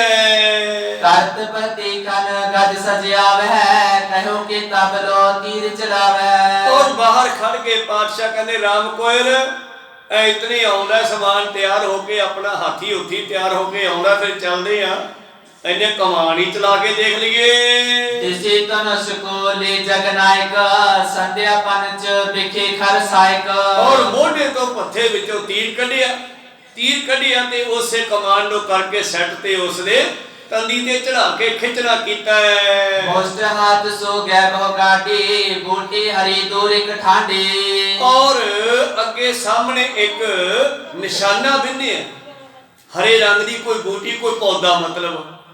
ਔਰ ਇਹਦੇ ਚੰਗੀ ਤਰ੍ਹਾਂ ਮੁੱਠੀ ਫੜੀ ਹੋਈ ਹੈ ਕਸ ਕੇ। ਕਹਿ ਉਦੇਸ਼ ਕਰ ਅਚਰ ਕੀਨਸ, ਸਰ ਪਲ ਕਾ ਲਗ ਪੂਰ ਸੋਲੀਨਸ। ਔਰ ਉਸ ਨੂੰ ਨਿਸ਼ਾਨਾ ਬਣਾ ਕੇ ਕਹਿੰਦੇ ਲੈ ਰਾਮ ਕੋਈ ਰਾਪਾ ਨਾ ਉਹ ਪੌਦੇ 'ਚ ਨਿਸ਼ਾਨਾ ਲਾ ਕੇ ਦੇਖਦੇ ਹਾਂ। ਔਰ ਉਹਦਾ ਨਿਸ਼ਾਨਾ ਧਰ ਕੇ ਪਾਤਸ਼ਾਹ ਜੀ ਨੇ ਰਾਮ ਕੋਇਲ ਦੇ ਸਾਹਮਣੇ ਉਸੇ ਭਾਰੀ 9 ਟੰਕ ਦੇ ਕਮਾਨ ਨੂੰ ਪਾਤਸ਼ਾਹ ਜੀ ਨੇ ਖਿੱਚਣਾ ਕੀਤਾ ਹੈ ਜੀ। ਐਚੇ ਮਹਾਚਾਪ ਚਿਰਾਨੋ, ਤਜੇ ਤੀਰ ਉਠ ਸ਼ਬਦ ਬਿਆਨੋ। ਔਰ ਐਸਾ ਖਿੱਚਿਆ ਕਮਾਨ, ਉਹ ਫੱਟੀ ਜਿਹੜੀ ਕਮਾਨ ਦੀ ਸੀ ਉਹ ਵੀ ਚੜ ਕਰਕੇ ਟੁੱਟਣ ਲੱਗੀ। ਉਤੋ ਨਿਸ਼ਾਨੋ ਗਿਓ ਅਗਾਰੀ, ਧਰਨੀ ਤਸਿਓ ਸੋ ਪੱਖ ਨਿਹਾਰੀ। ਔਰ ਉਹ ਤੀਰ ਜਿਹੜਾ ਪਾਤਸ਼ਾਹ ਦਾ ਛੱਡਿਆ ਹੋਇਆ ਉਸ ਪੌਦੇ ਵਿੱਚ ਵੱਜ ਕੇ ਫਿਰ ਟੱਪ ਗਿਆ ਤੇ ਧਰਤੀ ਵਿੱਚ ਵੱਜ ਕੇ ਖੁੱਭ ਗਿਆ। ਔਰ ਇੰਨਾ ਖੁੱਭ ਗਿਆ ਕਿ ਉਹਦਾ ਪਿੱਛੇ ਲੱਗਿਆ ਹੋਇਆ ਕੇਵਲ ਖੰਭ ਦਿਸਦਾ ਹੈ। ਖੰਭ ਇਸ ਕਰਕੇ ਲਾਇਆ ਜਾਂਦਾ ਤੀਰ ਦੇ ਮਗਰ ਕਿ ਇਹਦੇ ਧਾਰ ਬਣੀ ਹੁੰਦੀ ਆ ਖੰਭ ਦੇ ਕੁਦਰਤੀ। ਤੁਸੀਂ ਖੰਭ ਚੱਕ ਕੇ ਦੇਖੋ ਕਿਸੇ ਜਾਨਵਰ ਦਾ, ਕਬੂਤਰ ਵਗੈਰਾ ਦਾ, ਜੋ ਖੰਭ ਦੀਆਂ ਸਾਈਡਾਂ ਦੇਖੋਗੇ ਉਹ ਆਟੋਮੈਟਿਕ ਤਿੱਖੀਆਂ ਕੀਤੀਆਂ ਹੁੰਦੀਆਂ ਪਰਮੇਸ਼ਰ ਵੱਲੋਂ ਹੀ। ਉਹਨਾਂ ਖੰਭਾਂ ਨੂੰ ਪਾੜ ਕੇ ਤੀਰਾਂ ਦੇ ਮਗਰ ਲਾਇਆ ਜਾਂਦਾ ਹੈ ਤੇ ਜਦੋਂ ਤੀਰ ਛੱਡਿਆ ਜਾਂਦਾ ਉਹ ਖੰਭ ਉਸ ਨੂੰ ਬਿਲਕੁਲ ਨਿਸ਼ਾਨੇ ਤੇ ਸਿੱਧਾ ਲੈ ਕੇ ਜਾਂਦਾ ਤੀਰ ਨੂੰ। ਐਡਾ ਵਿੰਗਾ ਟੇਢਾ ਨਹੀਂ ਹੁੰਦਾ, ਤੀਰ ਡੋਲਦਾ ਨਹੀਂਗਾ, ਉਹ ਖੰਭ ਦੇ ਸਹਾਰੇ ਜਾਂਦਾ। ਇਸੇ ਕਰਕੇ ਉਹ ਖੰਭ ਹੀ ਦਿਖਾਈ ਦਿੰਦਾ ਹੈ ਤੇ ਤੀਰ ਸਾਰਾ ਧਰਤੀ ਵਿੱਚ ਗੁੱਡ ਗਿਆ। ਬਾਹਰ ਬਾਣ ਲਿਆ ਪਰ ਚਲਾਇਬ ਸਹਿਜ ਸੁਭਾਇਕ ਸਬਣ ਦਿਖਾਇਬ। ਔਰ ਫਿਰ ਪਾਤਸ਼ਾਹ ਨੇ ਇੱਕ ਹੋਰ ਤੀਰ ਕੱਢ ਲਿਆ ਸਹਿਜ ਸੁਭਾਇਕ ਕੀ, ਔਰ 2-3 ਤੀਰ ਇਸ ਤਰ੍ਹਾਂ ਚਲਾਉਣੇ ਕੀਤੇ। ਗੱਜ ਤਿਆਰ ਹੈ ਆਇਓ ਨਾ ਜਾਵਦ ਤੀਰ ਚਲਾਏ ਦਿਖਾਵਤ ਤਾਵਦ। ਜਿੰਨਾ ਚਿਰ ਹਾਥੀ ਨਹੀਂ ਆਇਆ ਪਾਤਸ਼ਾਹ ਜੀ ਰਾਮ ਕੋਇਲ ਦਾ ਸ਼ੰਕਾ ਨਿਵਰਤ ਕਰਨ ਵਾਸਤੇ ਤੀਰ ਚਲਾ ਕੇ ਉਸੇ ਕਮਾਨ ਦੇ ਨਾਲ ਵਿਖਾਉਣ ਲੱਗੇ। ਦੇਖ ਦੇਖ ਬਿਸਮੇ ਹੋਏ ਰਹੇ ਬਪੂ ਅਲਪ ਬਲ ਕਿਮ ਇਨ ਰਹੇ। ਰਾਮ ਕੋਇਲ ਜੀ ਦਿਮਾਗ ਤੇ ਮਾਇਆ ਪਾਤੀ ਨਾ, ਨਹੀਂ ਤਾਂ ਹਜੇ ਤੱਕ ਸੋਚਿਆ ਨਹੀਂ ਸੀ ਗੁਰੂ ਚ ਕਿੰਨੀ ਸ਼ਕਤੀ ਹੋ ਸਕਦੀ ਹੈ, ਪਰ ਅੱਜ ਸ਼ਕਤੀ ਚਾਚਣ ਲੱਗ ਪਿਆ ਤੇ ਗੁਰੂ ਸਾਹਿਬ ਨੇ ਦਿਖਾਤੀ। ਫਿਰ ਉਹ ਕਹਿੰਦਾ ਕਮਾਲ ਹੋ ਗਈ, ਇੰਨੀ ਸ਼ਕਤੀ ਤਾਂ ਬ੍ਰਹਮਾ ਦੇ ਵਿੱਚ ਵੀ ਨਹੀਂ ਹੋਣੀ। ਕਹਿਣ ਲੱਗੇ ਬੱਪ ਅਲਪ ਬਹੁਤ ਛੋਟੀ ਉਮਰ ਹੈ। ਬੱਪ ਕਹਿੰਦੇ ਆ ਉਮਰ ਨੂੰ, ਤਾਂ ਬਹੁਤ ਛੋਟੀ ਉਮਰ ਹੈ, ਸਰੀਰ ਸੁਮਕ ਜਿਹਾ ਹੈ, ਇੰਨੀ ਸ਼ਕਤੀ ਇਹਨਾਂ ਵਿੱਚ ਕਿਵੇਂ ਆ ਗਈ। ਰਾਮ ਕੋਇਰ ਨੇ ਜਾਨੀ ਬਾਤ ਹਿਰਦੇ ਬਸੂਰਤ ਪਾਪੋ ਭਾਂਤ। ਔਰ ਫਿਰ ਆਪਦੀ ਗੱਲ ਯਾਦ ਆਈ ਕਿ ਮੈਂ ਤਾਂ ਇਸੇ ਕਮਾਨ ਨੂੰ ਲੈ ਕੇ ਸ਼ੰਕਾ ਚੱਕ ਲਿਆ ਸੀਗਾ, ਭਰਮ ਕਰ ਲਿਆ ਸੀਗਾ ਵੀ ਐਡਾ ਮੋਟਾ ਜਿਹੜਾ ਕਮਾਨ ਹੈ ਇਹਨੂੰ ਕੌਣ ਚਲਾ ਸਕਦਾ ਹੈ।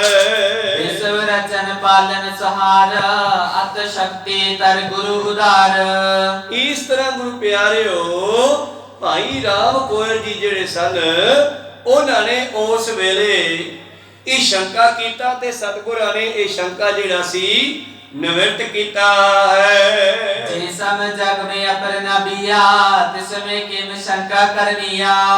ਕਹਿੰਦੇ ਵਾਕਿਆ ਹੀ ਇਹ ਜਿਹੜਾ ਗੁਰੂ ਹੈ ਨਾ ਇਹ ਸੰਸਾਰ ਨੂੰ ਰਚਨ ਪਾਲਣ ਤੇ ਮਾਰਨ ਵਾਲਾ ਆਪ ਹੈ। ਗੁਰੂ ਨੇ ਵੱਡੀ ਸ਼ਕਤੀ ਧਾਰਨ ਕੀਤੀ ਹੋਈ ਆ।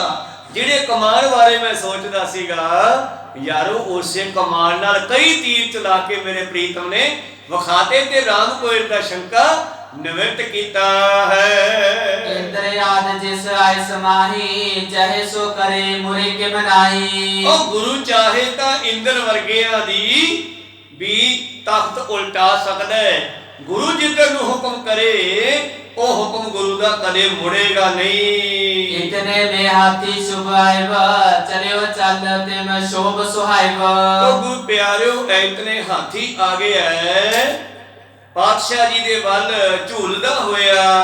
ਝਾਲਰਦਾਰ ਝੂਲ ਚਮਕੰਤਾ ਜਰੀ ਸਡੋਰ ਪ੍ਰਕਾਸ਼ ਕਰੰਤਾ।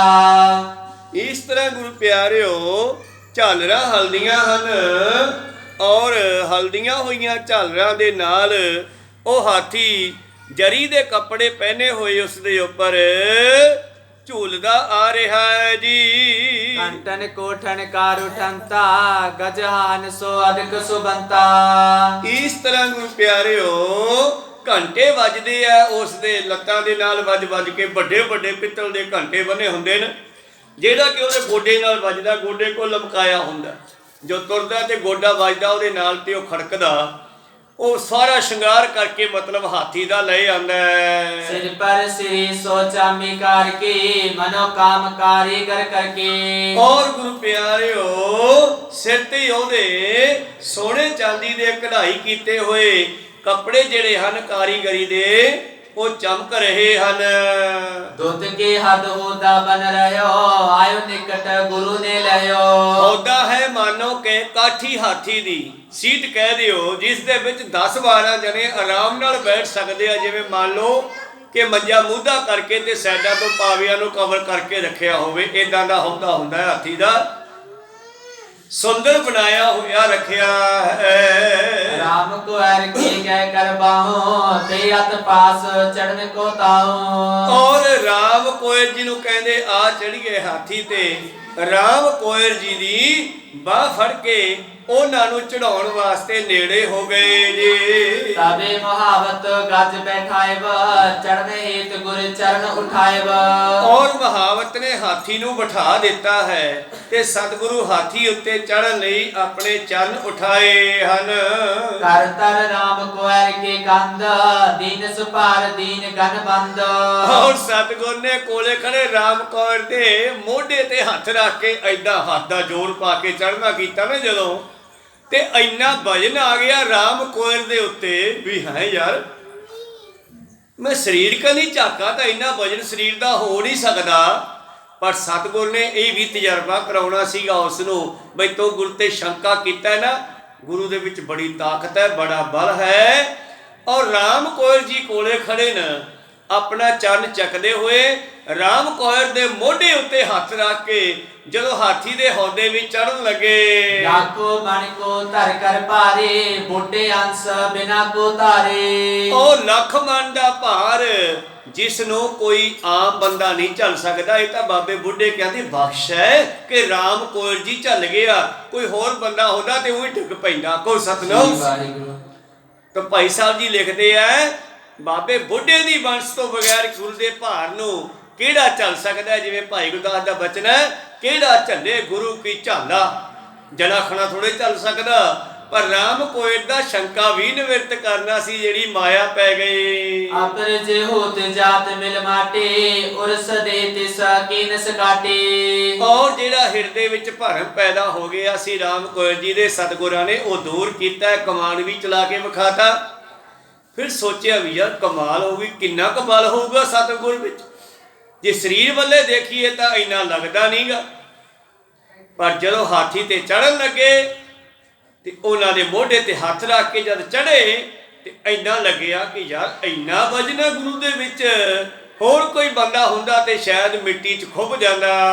ਬੇਬੇ ਬੈਰ ਚਲ ਬੇ ਜਬ ਲਾਗਾ ਬੈਠੇ ਗੁਰੂ ਜਾਏ ਤਬ ਆਗਾ। ਰਾਮ ਕੌਰ ਜੀ ਥੜਕ ਗਏ ਔਰ ਨਾਲ ਨਾਲ ਚੱਲਣ ਲੱਗੇ। ਹੁਣ ਮਨ ਵਿੱਚੋਂ ਭਰਮ ਤਾਂ ਨਿਕਲ ਗਿਆ, ਪਰ ਦੂਸਰਾ ਖਿਆਲ ਪੈਦਾ ਹੋ ਗਿਆ ਵੀ ਯਾਰ ਮੈਂ ਐਵੇਂ ਗੁਰੂ ਤੇ ਸ਼ੰਕਾ ਕਰ ਲਿਆ, ਗੁਰੂ ਤਾਂ ਮੇਰਾ ਬੜਾ ਤਕੜਾ ਹੈ। ਔਰ ਨਾਲ ਨਾਲ ਤੁਰਿਆ ਜੀ। ਕਹਿਓ ਕਿ ਆਓ ਖਵਾਸੀ ਮਾਹੇ ਚੜੋ ਸੰਗ ਸ਼੍ਰੀ ਮੁਖ ਕਹਿਓ ਤਾਹੇ। ਬਾਦਸ਼ਾਹ ਕਹਿਣ ਲੱਗੇ ਰਾਮ ਕੌਰ ਜੀ ਉੱਤੇ ਆ ਜਾਓ, ਤੁਹਾਡੇ ਕਿਵੇਂ ਪੈਰ ਜੇ ਨਿਕਲਦੇ ਜਾਂਦੇ ਆ, ਤੁਰਿਆ ਨਹੀਂ ਜਾਂਦਾ, ਆ ਜਾਓ ਮੇਰੇ ਕੋਲ ਬੈਠ ਜਾਓ। ਹੱਥ ਜੋਰ ਬਿਨਤੀ ਤਬ ਠਾਨੀ ਜਗਤ ਚਰਾਚਰ ਕੇ ਤੁਮ ਸੁਆਮੀ। ਰਾਮ ਕੌਰ ਕਹਿੰਦੇ ਨਾ ਮਹਾਰਾਜ ਤੁਸੀਂ ਤਾਂ ਮਹਾਨ ਹੋ, ਚਰ ਅਚਰ ਭਾਵ ਚੱਲਣ ਵਾਲੇ ਤੇ ਰੁਕੇ ਹੋਏ ਪਹਾੜ ਦਰਖਤ ਤੇ ਚਰ ਆਪਾਂ ਸਾਰੇ ਚੱਲਣ ਵਾਲੇ 84 ਲੱਖ ਜੋੜ ਸ੍ਰਿਸ਼ਟੀ ਦੇ ਮਾਲਕ ਹੋ ਤੁਸੀਂ। ਸਮ ਬੈਠਬ ਕੇ ਉਚਿਤ ਨ ਮੋਹੀ ਮਹਾ ਅਵਗਿਆ ਮੁਝ ਤੇ ਹੋਈ। ਮਹਾਰਾਜ ਮੈਂ ਤੁਹਾਡੇ ਬਰਾਬਰ ਕਿੱਥੇ ਬੈਠ ਸਕਦਾ ਹਾਂ, ਮੈਥੋਂ ਤਾਂ ਬੜੀ ਅਵਗਿਆ ਹੋ ਗਈ ਹੈ ਮਨ ਦੇ ਵਿੱਚ ਸ਼ੰਕਾ ਭਰਮ ਕਰਕੇ। ਸੁਣ ਮੁਸਕਾਨੇ ਬਾਗ ਬਖਾਨਾ ਆਓ ਨਾ ਆਓ ਬੈਠੋ ਇਸ ਥਾਨਾ। ਬਾਬਾ ਜੀ ਹੱਸ ਪਏ। ਪਾਤਸ਼ਾਹ ਨੂੰ ਵੀ ਪਤਾ ਲੱਗਿਆ ਕਿ ਹੁਣ ਬੰਦਾ ਟਿਕਾਣੇ ਆ ਗਿਆ ਹੈ, ਜਿਹੜਾ ਮਨ ਵਿੱਚ ਸ਼ੰਕਾ ਹੋਇਆ ਸੀ ਉਹ ਨਿਕਲ ਗਿਆ ਸਾਰਾ। ਤੇ ਹੱਸਦੇ ਹੋਏ ਕਹਿੰਦੇ ਆਜੋ ਆਜੋ ਬਾਬਾ ਜੀ ਤੁਸੀਂ ਤਾਂ ਸਾਡੇ ਵੱਡੇ ਹੋ, ਬੁੱਢੇ ਕਿਉਂ, ਔਰ ਧੱਕੇ ਦੇ ਨਾਲ ਉੱਪਰ ਬੁਲਾਉਣਾ ਕੀਤਾ ਹੈ। ਕਹਿਬੋ ਪਾਰ ਰੁਡਣ ਕੀ ਨਾ ਚਲੇ ਪੰਥ ਗੁਰ ਕਹਿਤ ਪ੍ਰਬੀਨਾ। ਰਾਮ ਕੋਇਰ ਜੀ ਫਿਰ ਹੁਣ ਚੜ੍ਹਦੇ ਨਹੀਂ, ਕਹਿੰਦੇ ਵੀ ਨਹੀਂ ਤੁਹਾਡੇ ਬਰਾਬਰ ਮੈਂ ਨਹੀਂ ਬਹਿ ਸਕਦਾ ਮਹਾਰਾਜ। ਪਰ ਕਈ ਵਾਰੀ ਕਹਿ ਕੇ ਪਾਤਸ਼ਾਹ ਨੇ ਪਿਆਰ ਸਹਿਤ ਰਾਮ ਕੋਇਰ ਜੀ ਨੂੰ ਹਾਥੀ ਉੱਤੇ ਆਪਣੇ ਕੋਲ ਚੜਾ ਲਿਆ। ਸਿੱਖੀ ਕੇ ਸਤੰਭ ਗਿਰ ਜੈਸੇ ਮਾਇਆ ਬਾਇਓ ਪਾਇਓ ਕਰ ਐਸੇ। ਉਹ ਗੱਲਾਂ ਬਾਤਾਂ ਕਰਦੇ ਹਨ ਪਾਤਸ਼ਾਹ ਜੀ ਭਾਈ ਰਾਮ ਕੋਇਰ ਜੀ। ਇਹ ਪਹਾੜ ਵਰਗੇ ਸਿੱਖੀ ਦੇ ਜਿਹੜੇ ਥੰਮ ਹਨ ਇਹ ਗੁਰੂ ਜੀ ਦੀ ਮਾਇਆ ਦੇ ਇਸ ਪ੍ਰਕਾਰ ਭਰਮਾਇਆ। ਭਾਵ ਜੇ ਰਾਮ ਕੋਇਰ ਜੀ ਦੀ ਗੱਲ ਕਰੀਏ ਸਿੱਖੀ ਦੇ ਥੰਮ ਸੀ ਜਿਹੜੇ ਬਾਬੇ ਬੁੱਢੇ ਕੇ, ਇਹ ਵੰਸ਼ ਵਿੱਚ ਕਿੰਨੀ ਤਾਕਤ ਸੀ ਗੁਰੂ ਪਿਆਰਿਓ। ਇੱਕ ਵਾਰੀ ਬਾਬੇ ਬੁੱਢੇ ਕੀ ਵੰਸ਼ ਦੇ ਵਿੱਚ ਹੀ ਇਹਨਾਂ ਨੇ ਵੱਡਿਆਂ ਨੂੰ ਕੋਈ ਮਿਲਣ ਵਾਸਤੇ ਆ ਗਿਆ। ਉਸ ਵੇਲੇ ਘਰ ਵਿੱਚ ਉਹਦਾ ਬਾਪੂ ਦਾ ਨਹੀਂ ਸੀ, ਬੱਚਾ ਸੀਗਾ। ਇੱਕ ਜੋਗੀ ਆਇਆ ਸੀ ਸ਼ੇਰ ਤੇ ਚੜ੍ਹ ਕੇ, ਔਰ ਉਹਨੇ ਸੁਨੇਹਾ ਭੇਜਿਆ ਕਿ ਜਾਓ ਬਾਬੇ ਬੁੱਢੇ ਕਹਿ ਨੂੰ ਕਹੋ ਵੀ ਫਲਾਨਾ ਜੋਗੀ ਤੁਹਾਨੂੰ ਮਿਲਣ ਵਾਸਤੇ ਆਇਆ ਹੈ। ਜਿਹੜਾ ਦੱਸਣ ਵਾਸਤੇ ਗਿਆ ਨਾ ਉਹਨੇ ਜਾ ਕੇ ਸੁਨੇਹਾ ਲਾਇਆ ਕਿ ਬਾਹਰ ਇੱਕ ਜੋਗੀ ਆਇਆ ਜੀ, ਸ਼ੇਰ ਤੇ ਚੜ ਕੇ ਤੁਹਾਡੇ ਦਰਸ਼ਨ ਕਰਨੇ ਚਾਹੁੰਦਾ। ਤੇ ਅੱਗੇ ਉਹ ਆਪ ਤਾਂ ਨਹੀਂ ਸੀ ਪਿਤਾ, ਉਹ ਬੱਚਾ ਘਰੇ ਸੀਗਾ। ਤੇ ਬੱਚਾ ਕਹਿਣ ਲੱਗਿਆ ਕੋਈ ਨਹੀਂ ਮੈਂ ਚਲਿਆ ਜਾਣਾ। ਮਾਤਾ ਕਹਿਣ ਲੱਗੇ ਨਹੀਂ ਪੁੱਤ ਤੂੰ ਨਹੀਂ ਜਾਣਾਗਾ। ਕਹਿਣ ਲੱਗੇ ਮਾਤਾ ਜੀ ਮੈਨੂੰ ਕੀ ਹੋਇਆ? ਪੁੱਤ ਨੂੰ ਸ਼ੇਰ ਤੇ ਚੜ ਕੇ ਆਇਆ। ਕਹਿੰਦੇ ਫਿਰ ਕੀ ਹੋ ਗਿਆ? ਆਪਣੇ ਕੋਲ ਕੰਧੋਲੀ ਹੈਗੀ ਆ, ਕਿਉਂਕਿ ਇਹ ਤਾਕਤ ਆਟੋਮੈਟਿਕ ਹੀ ਬਾਬੇ ਬੁੱਢੇ ਕੀ ਵੰਸ਼ ਵਿੱਚ ਹੈ। ਤੇ ਕਹਿੰਦੇ ਉਹ ਬੱਚਾ ਜਿਹੜਾ ਸੀ ਕੰਧੋਲੀ ਤੇ ਚੜ ਗਿਆ। ਆਖੋ ਸਤਿਨਾਮ। ਉਹ ਕੰਧੋਲੀ ਤੋੜ ਲਈ ਤੇ ਕੰਧੋਲੀ ਤੋੜ ਕੇ ਲੈ ਗਿਆ ਸ਼ੇਰ ਦੇ ਸਾਹਮਣੇ। ਤੇ ਇਹਦੀ ਨਿਗਾਹ ਪੈਂਦੀਆਂ ਹੀ ਸ਼ੇਰ ਜਿਹੜਾ ਸੀ ਲੱਕੜ ਦਾ ਹੋ ਗਿਆ। ਆਖੋ ਸਤਿਨਾਮ। ਸ਼ੇਰ ਹੱਲੋਂ ਹੀ ਰਹਿ ਗਿਆ। ਤੇ ਫਿਰ ਉਹ ਜੋਗੀ ਨੇ ਮਾਫੀ ਮੰਗੀ। ਜਦ ਮੁੜ ਕੇ ਘਰ ਆਇਆ ਤੇ ਐਨੇ ਉਹਦਾ ਪਿਤਾ ਆ ਗਿਆ। ਉਹ ਜੋਗੀ ਤਾਂ ਚਲਿਆ ਗਿਆ ਤੇ ਪਿਤਾ ਨੇ ਫਿਰ ਜਦ ਘਰੇ ਆਇਆ ਤੇ ਉਹਨੇ ਘਰ ਵਾਲੇ ਦੱਸਿਆ ਵੀ ਇਦਾਂ ਕੋਈ ਜੋਗੀ ਮਿਲਣ ਆਇਆ ਸੀਗਾ ਸ਼ੇਰ ਤੇ ਚੜ ਕੇ, ਔਰ ਇਸ ਤਰ੍ਹਾਂ ਤੁਹਾਡਾ ਪੁੱਤਰ ਚਲਿਆ ਗਿਆ ਕੰਧ ਤੋੜ ਕੇ। ਉਹ ਕਹਿਣ ਲੱਗਿਆ ਪੁੱਤਰ ਤੂੰ ਸ਼ਕਤੀ ਕਿਉਂ ਦਿਖਾਈ? ਆਪਾਂ ਇਹ ਸ਼ਕਤੀ ਜ਼ਾਹਰ ਨਹੀਂ ਕਰਨੀ, ਗੁਰੂ ਦਾ ਹੁਕਮ ਨਹੀਂ ਹੈਗਾ ਆਪਾਂ ਨੂੰ। ਉਹ ਕਹਿਣ ਲੱਗਿਆ ਬਾਪੂ ਉਹ ਸ਼ੇਰ ਤੇ ਚੜ ਕੇ ਡਰਾਉਂਦਾ ਸੀਗਾ, ਇੱਥੇ ਕਿਹੜਾ ਸ਼ਕਤੀ ਦਾ ਤੋੜਾ ਹੈ। ਕਹੋ ਸਤਿਨਾਮ। ਤੂੰ ਇਸ ਕਰਕੇ ਸ਼ਕਤੀ ਤਾਂ ਆਟੋਮੈਟਿਕ ਹੈ। ਗੁਰੂ ਸਾਹਿਬ ਕਹਿਣ ਲੱਗੇ ਜੇ ਗੁਰੂ ਤੋਂ ਮਾਇਆ ਪੈ ਜਾਵੇ ਗੁਰੂ ਦੀ, ਜੇ ਗੁਰ ਪਰਖੇ ਤਾਂ ਸਿੱਖ ਕੀ ਕਰੇ ਵਿਚਾਰਾ। ਭਾਈ ਗੁਰਦਾਸ ਜੀ ਦੀ ਗੱਲ ਕਰ ਲਈਏ ਆਪਾਂ। ਭਾਈ ਗੁਰਦਾਸ ਜੀ ਨੂੰ ਇੱਕ ਵਾਰੀ ਪਾਤਸ਼ਾਹ ਨੇ ਘੋੜੇ ਖਰੀਦਣ ਭੇਜ ਦਿੱਤਾ। ਛੇਵੇਂ ਪਾਤਸ਼ਾਹ ਜੀ ਨੇ ਜਦ ਘੋੜੇ ਖਰੀਦਣ ਚਲੇ ਗਏ ਤੇ ਮਾਇਆ ਦੇ ਦਿੱਤੀ ਨਾਲ ਬੋਰੀਆਂ ਭਰ ਕੇ। ਤੇ ਜਦ ਘੋੜਿਆਂ ਦੇ ਸੌਦੇ ਹੋ ਗਏ ਤੇ ਭਾਈ ਗੁਰਦਾਸ ਜੀ ਸਾਥੀਆਂ ਨੂੰ ਘੋੜਿਆਂ ਕੋਲ ਛੱਡ ਕੇ ਤੇ ਤੰਬੂ ਚੋਂ ਮਾਇਆ ਚੱਕਣ ਆਏ। ਤੇ ਜਦੋਂ ਗੱਟੇ ਖੋਲੇ ਤੇ ਵਿੱਚੋਂ ਠਿਕਰੀਆਂ ਦਿਖਾਈ ਦਿੱਤੀਆਂ। ਕੋ ਸਤਿਨਾਮ। ਚਾਂਦੀ ਦੇ ਰੁਪਈਏ ਠਿਕਰੀਆਂ ਦਿਸੀਆਂ ਤੇ ਕਹਿੰਦੇ ਤੰਬੂ ਦੇ ਵਿੱਚੋਂ ਹੀ ਗਾਇਬ ਹੋ ਗਏ। ਵੀ ਹੁਣ ਕੀ ਜਵਾਬ ਦੇਵਾਂ, ਮੈਂ ਤਾਂ ਸੌਦਾ ਮਾਰ ਲਿਆ ਵੀ ਇੰਨੇ ਪੈਸੇ ਦੇਵਾਂਗੇ। ਜੋ ਕਾਫੀ ਸਮਾਂ ਉਡੀਕਣ ਤੋਂ ਬਾਅਦ ਦੂਜੇ ਸਾਥੀ ਗਏ ਵੀ ਕੀ ਗੱਲ ਗੁਰਦਾਸ ਮੁੜਿਆ ਨਹੀਂਗਾ। ਤੰਬੂ 'ਚ ਗਏ ਤੇ ਸਾਰੇ ਗੱਟੇ ਖੁੱਲੇ ਪਏ ਆ, ਪੈਸੇ ਖਿੰਡੇ ਪਏ। ਕੋਈ ਠੀਕਰੀਆਂ ਸਮਝ ਕੇ ਖਿੰਡੇ ਛੱਡ ਗਏ। ਉਹ ਕਹਿੰਦੇ ਵੀ ਤਾਂ ਗੁਰੂ ਸਾਹਿਬ ਨੇ ਧੋਖਾ ਕੀਤਾ, ਜਿਹੜਾ ਆਪਾਂ ਠੀਕਰੀਆਂ ਫੜਾ ਦਿੱਤੀਆਂ। ਸ਼ੰਕਾ ਪੈਦਾ ਹੋ ਗਿਆ, ਭਰਮ ਪੈਦਾ ਹੋ ਗਿਆ। ਉਹ ਚਲੇ ਗਏ ਫਿਰ ਹਰਿਦੁਆਰ ਕੰਨੀ ਕਾਫੀ ਸਮਾਂ ਪ੍ਰਚਾਰ ਕਰਦੇ ਰਹੇ। ਪਾਤਸ਼ਾਹ ਨੇ ਚਿੱਠੀ ਪਾਈ ਉੱਥੋਂ ਦੇ ਰਾਜੇ ਨੂੰ ਕਿ ਤੁਹਾਡੇ ਕੋਲ ਇੱਕ ਸਾਡਾ ਚੋਰ ਹੈ, ਉਹਨੂੰ ਮੁਸ਼ਕਾਂ ਬੰਨ੍ਹ ਕੇ ਭੇਜੋ। ਕੋ ਸਤਿਨਾਮ। ਜਦ ਚਿੱਠੀ ਸਭਾ 'ਚ ਪੜ੍ਹੀ ਗਈ, ਜੇ ਰਾਜੇ ਦੇ ਕੋਲੇ ਕਥਾ ਸੁਣਾਇਆ ਕਰਦੇ ਸੀ ਤੇ ਭਾਈ ਗੁਰਦਾਸ ਜੀ ਕਹਿੰਦੇ ਉਹ ਮੈਂ ਹੀ ਹਾਂ। ਕਹਿੰਦੇ ਤੁਸੀਂ? ਗੱਲ ਕੀ ਹੋਈ? ਤੁਸੀਂ ਚੋਰ ਕਿਵੇਂ? ਤੁਸੀਂ ਤਾਂ ਬਹੁਤ ਵੱਡੇ ਗਿਆਨੀ ਹੋ, ਇੰਨੀਆਂ ਗੱਲਾਂ ਸਾਨੂੰ ਸੁਣਾਈਆਂ ਆ ਕੇ। ਕਹਿੰਦੇ ਨਹੀਂ ਮੈਂ ਗੁਰੂ ਤੋਂ ਇੱਕ ਚੋਰੀ ਕਰਕੇ ਆਇਆ, ਮੈਂ ਬਿਨਾਂ ਦੱਸੇ ਆ ਗਿਆ। ਕੋਈ ਸਤਿਨਾਮ। ਮੈਨੂੰ ਉਵੇਂ ਪੇਸ਼ ਕਰੋ। ਫਿਰ ਭਾਈ ਗੁਰਦਾਸ ਜੀ ਨੂੰ ਭਾਵੇਂ ਕਿ ਸੰਗਤ ਨੇ ਹੱਥ ਨਹੀਂ ਬੰਨੀ, ਉਹਨਾਂ ਨੇ ਮੁਸ਼ਕਾਂ ਨਹੀਂ ਬੰਨੀਆਂ, ਪਰ ਭਾਈ ਸਾਹਿਬ ਜੀ ਨੇ ਆਪ ਬਣਵਾਈਆਂ। ਕਹਿੰਦੇ ਮੇਰੇ ਪਿੱਛੇ ਹੱਥ ਕਰਕੇ ਬੰਨ੍ਹ ਦਿਓ, ਗੁਰੂ ਦਾ ਬਚਨ ਟਲਦਾ ਨਹੀਂ, ਪੂਰਾ ਕਰਨਾ ਪੈਣਾ। ਤਾਂ ਫਿਰ ਜਦ ਪੇਸ਼ ਹੋਏ ਫਿਰ ਡਿੱਗ ਪਏ ਚਰਨਾਂ ਵਿੱਚ। ਫਿਰ ਅੱਜ ਗੁਰੂ ਸਾਹਿਬ ਨੇ ਦੁਬਾਰੇ ਬਚਨ ਉਚਾਰਿਆ। ਇਹ ਬਚਨ ਕਿਤੇ ਪਹਿਲਾਂ ਕੀਤਾ ਸੀਗਾ।